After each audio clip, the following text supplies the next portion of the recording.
이제 지혜문헌의 우리가 다룰 첫 번째 책으로서 잠언을 보도록 하겠습니다. 우선 잠언의 기본적인 개요를 보도록 하겠는데요. 먼저 잠언의 저자 문제와 연대, 언제 적혀졌는지 한번 살펴보도록 하겠습니다.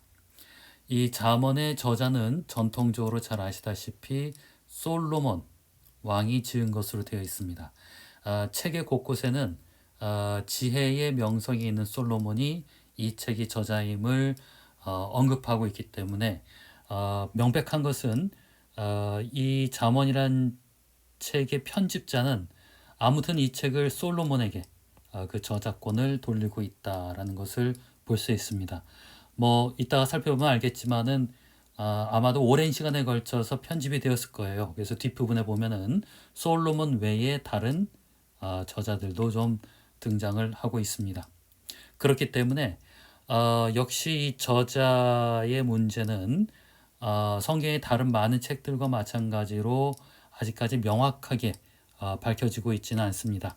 오경의 모세 저작이나 아니면 시편의 다윗 저작설 등 교회의 이제 전통, 유대교나 교회 전통에서는 쉽게 누군가가 저자다라고 이렇게 핀포인트를 하죠. 하지만은 19세기 이래로 역사 비평의 어떤 연구 결과에 의하면은 성서의 어느 책도 어느 한 저자에게 모든 그 저작을 넘길 수는 어려운 것으로 이제 생각들 하고 있습니다. 그래서 하지만 오경의 모세 저작이나 시편의 다윗 저작설에 비해서는 그래도 명백하게 이 편집자는 솔로몬에게 그 저작을 넘기고 있는 것을 볼 수 있습니다. 그만큼 고대 이스라엘에 지혜하게 되면은 솔로몬과 밀접한 관련을 갖는 것을 알 수가 있습니다. 뭐 그 이유는 잘 아시겠죠.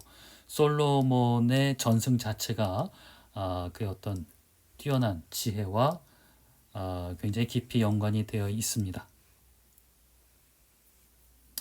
자, 특히 열왕기상 4장 29절 이하 그리고 10장 1절에 보면은 솔로몬이 얼마나 지혜에 뛰어난 사람인지 얘기해 주고 있습니다. 열왕기상 4장 32절에서 33절에 보면은 이렇게 이야기해요. 그는 솔로몬이죠.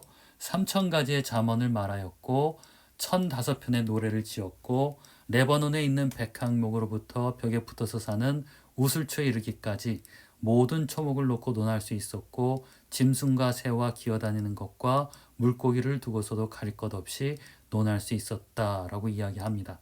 즉 그는 뭐랄까 수목에 대해서도 이제 굉장히 잘 알 수 있었고 심지어 짐승까지 수의학까지 잘 알고 있었던 그런 사람이었다라고 이야기를 하고 있습니다.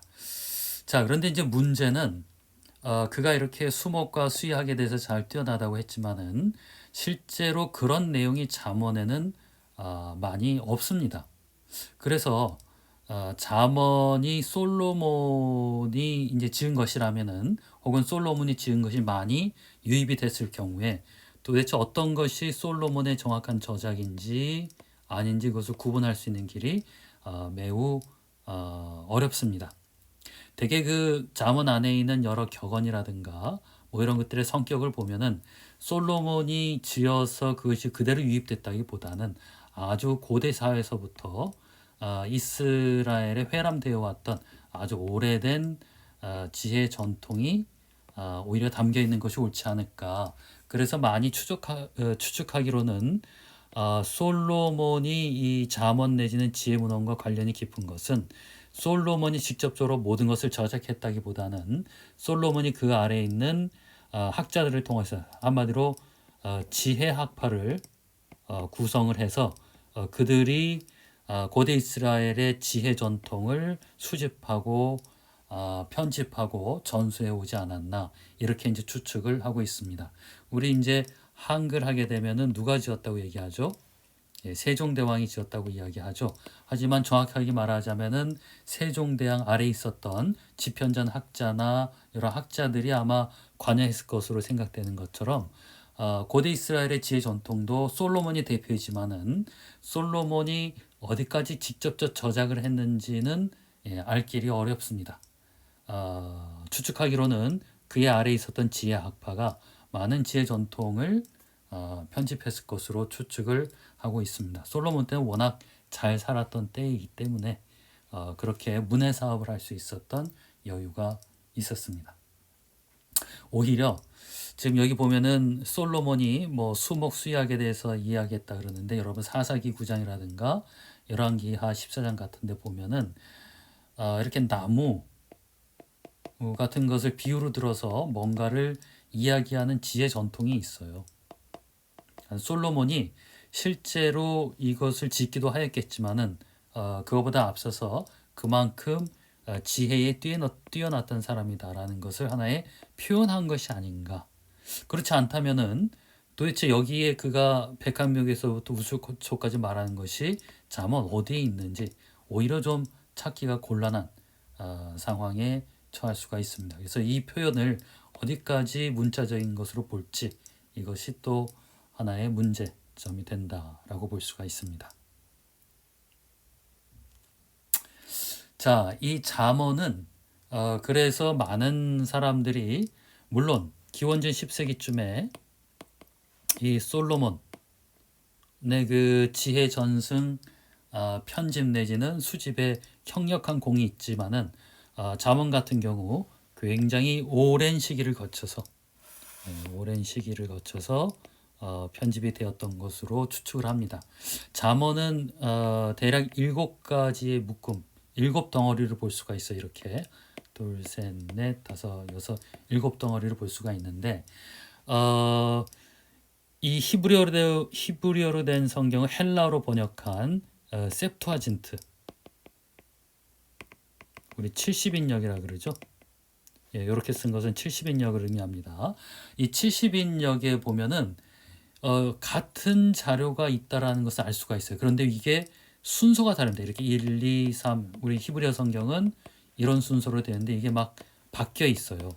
자, 그래서 알 수 있는 것은 이 덩어리들이 개별적으로 이게 내려왔던 전승이구나. 그것을 어떤 시대에서는 뭐 이런 순서대로 편집을 했을 테고, 우리 구약 성경, 히브리 성경에 이제 정착된 것은 이런 순서대로, 다시 말해서 잠언이라는 이 전승 자체가 굉장히 오랜 시간에 걸쳐서 이렇게 편집이 되어 왔던 것이구나라는 것을 우리가 추측을 할 수가 있습니다. 여러분이 나중에 예레미야서 같은 경우도 역사 비평적으로 공부하다 보면 그것이 이제 오랜 세월에 거쳐서 다양한 형태로서 존재했었다라는 것을 알 수가 있습니다.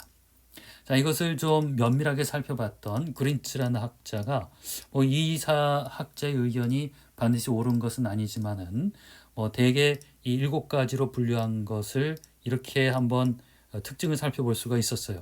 일곱 개의 그 각각 덩어리들은 덩어리로 나눠질 수 있을 만큼 각자가 고유한 단어들을 사용하고 있습니다. 그리고 첫 번째, 세 번째, 네 번째는 공통적인 사상적 배경이 발견되고, 첫 번째, 두 번째 같은 경우는 주제는 다르지만은 단어가 굉장히 일치하는 것들이, 유사한 것들이 많이 있고, 반면 첫 번째와 다섯 번째는 매우 많이 다르다라고 아주 면밀하게 관찰을 하기도 했었습니다. 그러니까 서로가 서로를 상관하기도 했었고, 또한 굉장히 독립적으로 내려왔던 전승수 있었다라는 것을 관찰할 수가 있습니다. 그리고 더 이렇게 자세히도 관찰하기도 했었어요. 근데 이건 굉장히 아주 조금 전통적인 아주 오래된 역사 비평의 연구 결과입니다. 자, 그 다음에 이제 연대 문제를 한번 보도록 할게요. 역시 아까도 말씀드린 것처럼 이 성경의 연대 문제만큼 부정확한 것이 없습니다. 굉장히 좀 알기가 어렵고요.